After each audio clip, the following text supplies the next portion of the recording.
Hello बच्चों, now let's do this problem. S दे रखा है focus of this parabola y square equal to 4x, और एक पॉइंट पी दे रखा है जो मूविंग है on the curve such that it's abscissa is increasing at the rate of 4 units per second. Then the rate of increase of the projection of this SP on the line x plus y equal to 1 when P is at 4,4। जो ये P point है, जब ये 4,4 पे होगा उस case में rate of increase of the projection of SP on the line क्या होगी, तो ये हमें पूछा है। तो इसमें पहले तो फिगर बना लें एक बार। Y square equal to 4x, तो यहाँ पर A1 है, Y square equal to 4x के साथ कंपेयर करेंगे तो अब इसके अलावा आप देखें क्या क्या है। अब एक हमने लाइन भी लेनी है x plus Y equal to 1, तो x plus Y equal to 1 ये हमने लाइन ले ली, x plus Y equal to 1। ये तुम्हारा हो गया वर्टेक्स ओरिजिन पे, ये फोकस 1,0 बिकॉज ये इक्वल टू 1 है, और ये लाइन का भी पॉइंट है एक्स इंटरसेप्ट वाला, और ये 0,1, ये ले लेते हैं बी। अब हम करना क्या है, पी पॉइंट है जो इसके ऊपर है, पैराबोला के ऊपर कहीं पर भी, तो से ये है तुम्हारा पॉइंट पी। अब इसे हम एज्यूम कर लेते हैं, क्योंकि rate of change with respect to T हमें लेना होगा, तो टी यूज़ नहीं करेंगे, कुछ और ले लेते हैं, तो लैम्डा ले लेते हैं। जैसे कि ए टी स्क्र होता है ना, तो अब यहाँ पर A1 है तो लैम्डा स्क्र हो जाएगा, और फिर 2AT होता है, A1 है तो 2 लैम्डा हो जाएगा, तो टी की जगह लैम्डा ले लिया, तो लैम्डा स्क्र कॉमा 2 लैम्डा एक पॉइंट है। अब करना क्या है कि ये जो SP बनेगा से वेक्टर R, इसकी प्रोजेक्शन निकालनी है इस ब्लू वाली लाइन के ऊपर।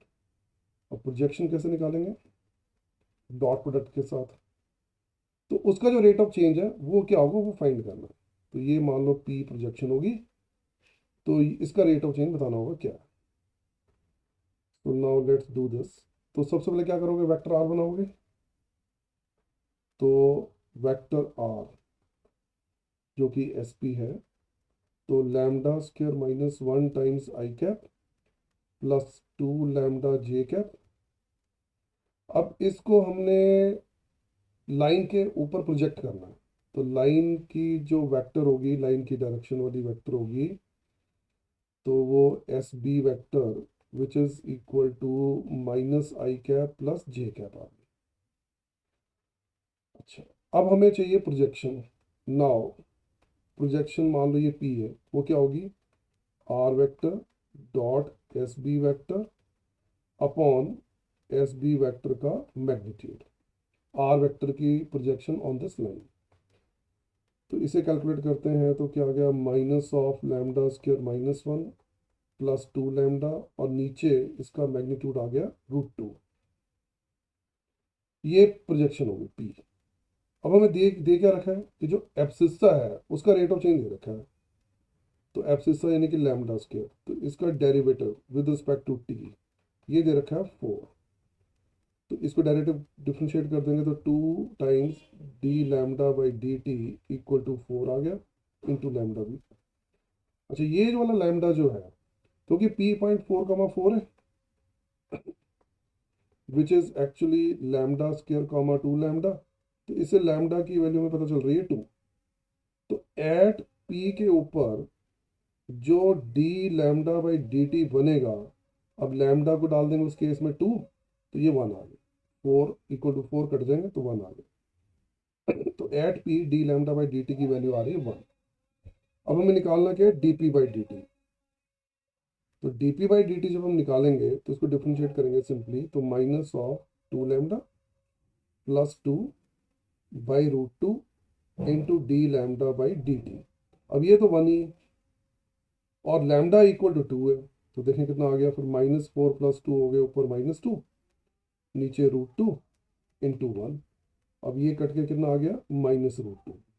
तो दैट मीन्स जो ये रेट ऑफ चेंज है ये -√2 है।